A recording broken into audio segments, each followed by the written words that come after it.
ঝুমকেটা খুচরো ভিলেন, হয় না খুচরো ভিলেন। ওই দেখবি দোকানে যখন টাকা ফেরত দেয় আগে, বিশেষ করে যে 5 টাকা 2 পয়সা, 5 আমারটা কপি করে তোমারটা কপি করেছে, দেখো নি করেছি আমি, বল কি ঠিক এরকম হয়েছে। চার পাঁচটা গুঁতো খেয়ে যাবে তুমি আস্তে আস্তে।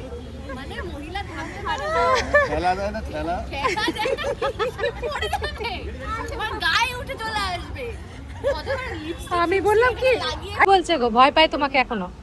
ও বাড়িতে তুমি বাড়িতে তুমি ভয় পাও, কাজের জায়গায় ও ভয়, রমতি ভয় পায়। উচকে থাকি।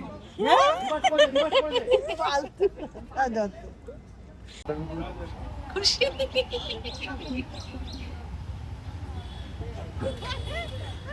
বাইরে সম্পর্ক নিয়ে খুশি। আমার বাবার সাথে খুব একটা কিছু নেই। আমি ওর সাথে পাঠ করতে ভয় পাই, হ্যাঁ এত একটা টেকনিক্যাল মানুষ। নইলে তো নিজের মতো থাকতে পারে না, ও। থাকতে হয়। নইলে আমার নবদিন একটা বেরিয়ে চলে আসে, সেগুলো শুধু আমরা হ্যান্ডেল আর ও করতে খুব পারি। টেকনিক্যাল আর আমি নন টেকনিক্যাল। মানে এটা এটা ডান দিক, এই ডান দিক মানে ক্যামেরার লেফটে তাকাতে হবে, মানে এমন করে বলবে আমি না, আমি এত বছর কাজ করে কি শিখেছি তাহলে? এই টেনশন আমি চাই না ওর সাথে কাজ। রাজাদা কি আচ্ছা বলো, যদি রথের লুকে আমরা দেখতে পাচ্ছি, এখনো তো সিন শুরু হয়নি কারণ বাইরের যা ওয়েদার, একটু বলো তোমরা এখানে যেমনি স্পেশাল কিছু শুট থাকে, হ্যাঁ। বৃষ্টি হয়, হ্যাঁ এটা সত্যি তাই না? বিয়ে ভয় থেকে শুরু করে, এখনো রথ, ভয় করে। তার কারণ হচ্ছে যে বিশেষ করে আমি যেহেতু একটা সময় লাইন প্রোডাকশন করেছি, আমি জানি যে প্রডিউসারের একটা সেকেন্ডে কী মূল্য আছে। আর যখন এরকম সিচুয়েশন হয়, স্পেশালি সিরিয়ালে কী হয়, আমরা শ্যুট করি, টেলিকাস্ট হয়, এরকম তো নয় আমরা 1 মাস আগে থেকে শ্যুট করে বসে আছি, সিনেমার মতো তো হয় না বিষয়টা। এটা যে কতটা ভয়ঙ্কর বিষয়, একটা চ্যানেলের ডেডলাইন থাকে, তার মধ্যে প্রজেক্ট সাবমিট করতে হয়, তো অনেক বিষয় থাকে। তো সেইখানে যখন এরকম কোনো সিরিয়াস কন্ডিশন হয় না, তখন আমরা সারাক্ষণ প্রে করতে থাকি যে প্লিজ তাড়াতাড়ি যেন আমরা কাজটা শেষ করতে পারি। আর তাছাড়া রথের আজকে আমরা দেখতে পাবো যে রথ টানছো তোমরা, তো রথের এক্সপিরিয়েন্স তোমাদের কিরকম? মানে ছোটবেলা রথ বললে কি মনে পড়ে তোমাদের, ছোটবেলার কিছু? আমার তেমন সত্যি বলতে এটা আমি আগেও একটা কোনো ইন্টারভিউতে বললাম, আমার কোনো রথের এক্সপিরিয়েন্স নেই। মানে রথ টানা বা ওরম কোনো, মানে হ্যাঁ রথের মেলায় গেছি প্রচুরবার, বা সেই একটা ঘুরতে যাওয়া হ্যান ত্যান বন্ধুদের সাথে করেছি, কিন্তু রথের যে একটা খুব ভালো একটা মেমোরি আমার সেটা নেই, সত্যিই নেই। আর এই যে রথের মধ্যে যে পাঁপড় ভাজা খেতে হয় বা জিলিপি খেতে হয় বা এটা যে খাওয়া হয়, এটাই একটা স্পেশালিটি, এটাও আমি জানতাম না। এটা আমি এখানে সিন করে জানতে পারছি। এবছর কি খাওয়া হয়েছিল কি পাকোড়া জিলিপি? সেটা দায়িত্ব নিয়ে আমার একজন স্পট দাদা তোমাদের রানির সময় করতো, এখন ঘূর্ণি করছে, সে দায়িত্ব নিয়ে আমাকে খাইয়েছে।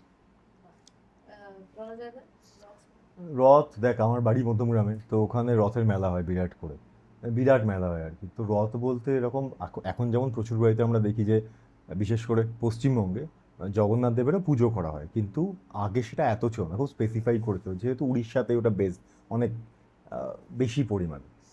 তো ওই রথের মেলা যখন হতো, আমাদের ওখানে একটা খুব বড় মন্দির আছে, সেই মন্দির থেকে রথ বেরোতো, এবং সেটা মোটামুটি হাফের বেশি মধ্যমগ্রাম কভার করতো আর কি। কিন্তু ওই ওর সব মানে এই সমস্ত কিছুর থেকেও বেশি ইন্টারেস্টিং পার্ট ছিল আমার কাছে খাওয়াটা। পাঁপড় ভাজা এরকম বড়, এরকম গোল পাঁপড় হতে হবে, এবং উনুনে এরকম ছাকা তেলে মালটা ভাজবে, ভেজে তুলবে, এরকম পুরো তেল পড়বে, টপ টপ করে দেখতে পারবো। ওইটা একটা খবরের কাগজে মুড়ে দেওয়া হবে। তো এটা হচ্ছে সব থেকে প্রথম স্মৃতি। তার সঙ্গে জিলিপি খেতে হবে, এবং গজা ইজ মাস্ট। গজাটা ওরকম I don't know, but back in Siliguri there is a thing called লটকা। ওটা কে খেয়েছো কিনা আমি জানি না। লবঙ্গলতিকা। লিচুর মতো, হ্যাঁ হ্যাঁ, অনেকটা ওরকম টাইপের আমলা টাইপের দেখতে হয়। আশফল যেটা আমরা I এখানে don't বলি know, না, হ্যাঁ। ওইটাকে ওখানে লটকা বলে, ওইটা প্রচুর খেয়েছি। আশফলটা, আশফলটা যেটা লিচুর মতো, হ্যাঁ বুঝতে পেরেছি, আশফল। ওটাকে ওখানে ওটা বলে। আচ্ছা, খুব টক হয় রথে খেতে। খায়। টক সব সময় হয় না, ডিপেন্ড করছে আর কি কীরকম। না, তাহলে তাহলে ও অন্য জিনিসের কথা বলছে। আশফল তো টক কোথায় হয়? আশফল তো টক হয়, মিষ্টি হয়। আচ্ছা এই রথের মধ্যেও তো আমরা দেখতে পাচ্ছি যে ঝুমকি নানান ধরনের ষড়যন্ত্র করে বেড়াচ্ছে, তো আমরা যেটা সিনেও দেখছি যে কাল পটকা রেখে দিচ্ছে প্রদীপের মধ্যে, এই ঝুমকেটা খুচরো ভিলেন, হয় না খুচরো ভিলেন। ওই দেখবি দোকানে যখন টাকা ফেরত দেয় আগে, বিশেষ করে যে 5 টাকা 2 পয়সা, 5 পয়সা, খুচরো একটা ভিলেন, বুঝতেই পারে না কী করে। বড়সড় কোনো কাজ বাজ করে না, বড়সড় কাজ করছে তো মেন ভিলেনটা। তো এই খুচরো ভিলেনের যে কারুকার্য এগুলো তুমি নিশ্চয়ই দেখেছো, তুমি সিনটা পড়েছো, অভিজ্ঞতা এখন অব্দি জানে না এই সিনের বিষয়ে। আমি এটা বুঝতে পারি না, আমার খুব মনে হয় যে ব্যক্তিগত জীবনে মানুষের এরকম কেন হয় না, যে কেউ একটা কোথাও শয়তানি করছে, পিএনপিসি করছে, নিজের খুব কাছের বন্ধু সে গিয়ে আমার সম্পর্কে অন্য কাউকে বলছে, ঠিক সেই সময়টা ব্যাক থেকে এন্ট্রি করে শুনে নিলাম, না, আমার সাথে আচ্ছা হয়েছে, তুই লাকি, আমার সাথে কোনোদিন হয়নি, আমি চাই হোক। PNPC করছিল, তুমি শুনে নিয়েছো?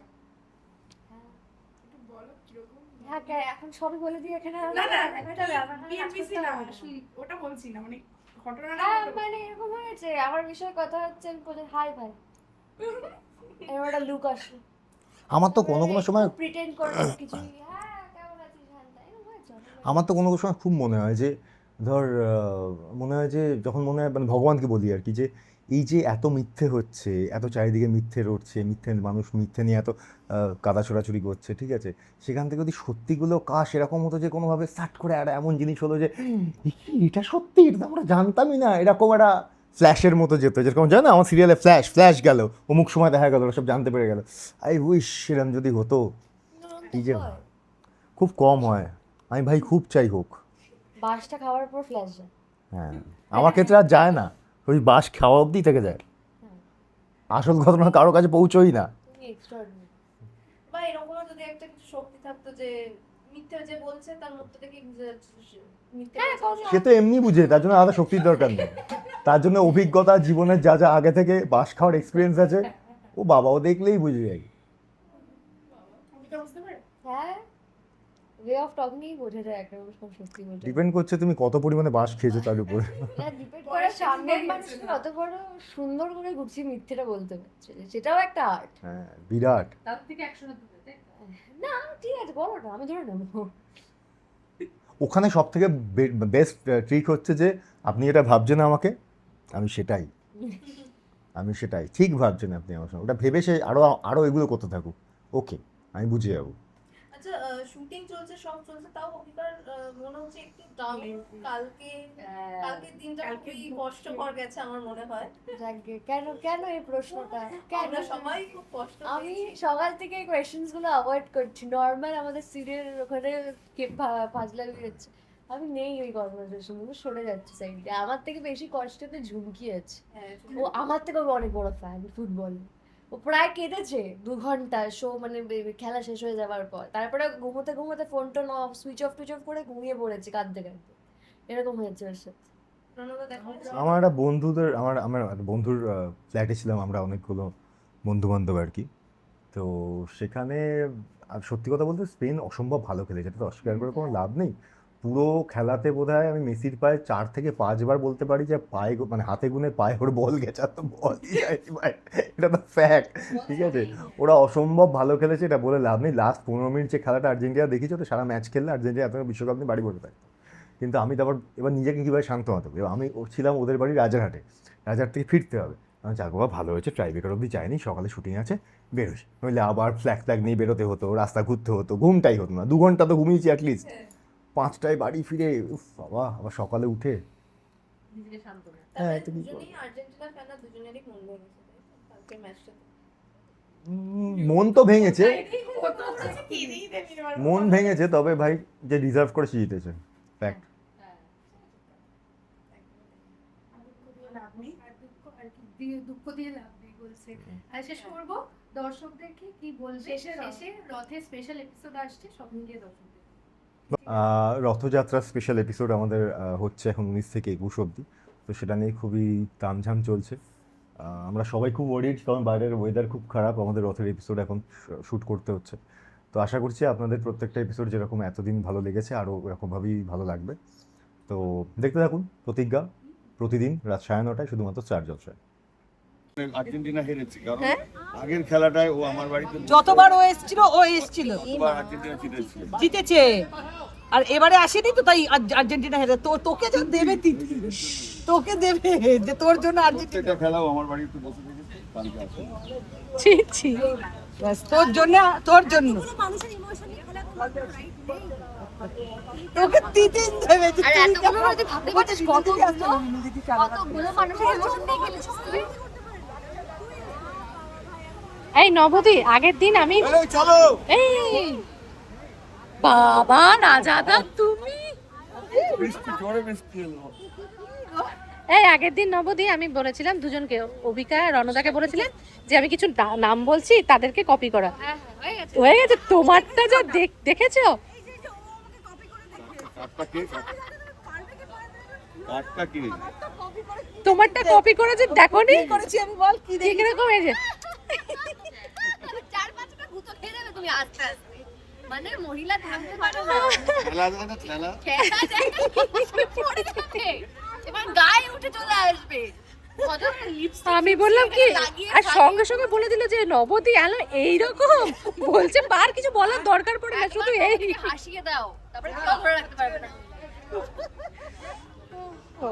হাসানোর পরে সরে যেতে হবে, নাহলে মার খেয়ে যাবে। মার খেয়ে ঠেলা দিয়ে আমি তাকে ফেলে দিব। রাজাদা কতবার যে ভুক্তভোগী আর মেয়ে, রাজাদা ভুক্তভোগী মেয়েও তার মানে। নব আমার যায়নি রাজাদাকে না, রাজাদা ঠেলে দিয়ে ঠেলে ঠেলে এই মেয়ে মেয়ে মেয়ে হ্যাঁ মেয়ে রাখ মেয়ে এমনি করে চলে সরে যায়। কি হয়েছে? হ্যাঁ ঠিক আছে, ওকে।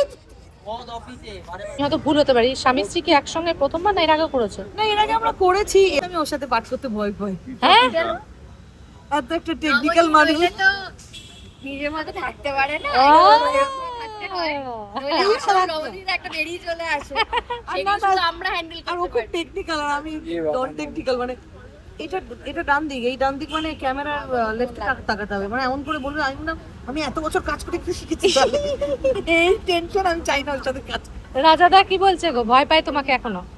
ও বাড়িতে তুমি ভয় পাই না। বাড়িতে তুমি ভয় পাও, কাজের জায়গায় ও ভয়, নবদী ভয় পায়। উচকে থাকি ফালতু কথা যত। আমাকে বলে আমি ঠেলা দিয়ে আসাই, জানি জ্বর গেছে, ধরা পড়ে গেছে। ও এত সিরিয়াসলি বলছিল, আমি কতটা মন দিয়ে শুনছি, তারপরে কমেডি করে দিয়েছে। না ও ক্যারেক্টারে রয়েছে একটা, মানে কালকে না কালকে খেলা টেলা দেখে ও ভীষণ টায়ার্ড, তাই আজকে ক্যারেক্টার। ওরে আসল ঘটনা জানাই না, সেই সবকিছু পিছনে আসলে আছে আমার মা। গল্প ওইদিকে টার্ন নিচ্ছে। রুদ্রপ্রসাদ কাঞ্জিলালের সঙ্গে মায়ের একটা সম্পর্ক আছে, সেই জন্য বাড়ি থেকে কি ষড়যন্ত্রগুলো জেনে আসে নাকি? মাস্টারমাইন্ড তুমি তার মধ্যে? আমি দেখবো সবাই সবকিছু করছে, শতরূপা থেকে দিয়ে শতরূপা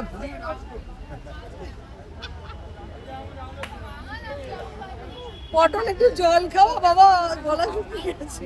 ঠিক করবো তো দুপুর তো কখন পেরিয়ে গেছে, কতবার ফোন এখন তো বিকেল। অভিকা হিরোইন গুলো সেট করা। এই ভুল নাম্বার সেভ করেছি ভাই। স্নেহাদার নাম্বার সেভ করে আমাকে ফোন করো।